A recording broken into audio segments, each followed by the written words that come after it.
Alors en LEA, il n'y a plus de LV1, LV2, LV3.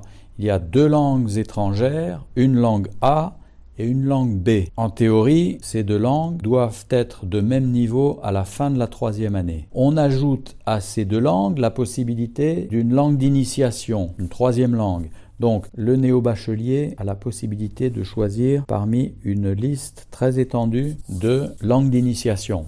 Le néo-bachelier peut aussi décider d'abandonner une de ces langues s'il juge qu'elle est faible et étudier une autre langue d'initiation. Lorsque le néo-bachelier arrive en LEA, il doit au minimum être très intéressé par les langues qu'il étudie, ainsi que par les cultures et les civilisations des pays où on les parle. Il doit absolument maîtriser sa langue maternelle, à l'oral et à l'écrit, généralement le français, mais pas toujours. Il doit s'exprimer correctement et avoir une assez bonne compréhension de ces 2 langues étrangères quand elles sont parlées par des locuteurs natifs. Et puis par ailleurs, il doit avoir une connaissance suffisante de la grammaire, du vocabulaire de ces 2 langues étrangères majeures. Il doit aussi avoir l'habitude de s'exprimer correctement à l'oral et à l'écrit dans ces 2 langues. Si le néo-bachelier n'est pas de langue maternelle française, son niveau de français à l'oral et à l'écrit doit malgré tout être au minimum acceptable. S'inscrire dans une université française suppose un niveau acceptable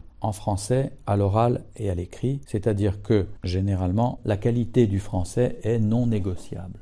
Ensuite, il faut être très réaliste. Parce que quand on commence la licence LEA, on se dit oui, peut-être le japonais, peut-être le néerlandais, ce sont des langues très attirantes. Et c'est vrai. Mais il faut être aussi conscient de nos compétences particulières. Il faut voir quelles sont nos capacités et être réaliste en même temps, parce que de cette façon, on ne perdra pas du temps. Il faut être toujours prêt aussi à la réorientation. Il faut être actif et réagir et se dire LEA finalement c'est pas fait pour moi.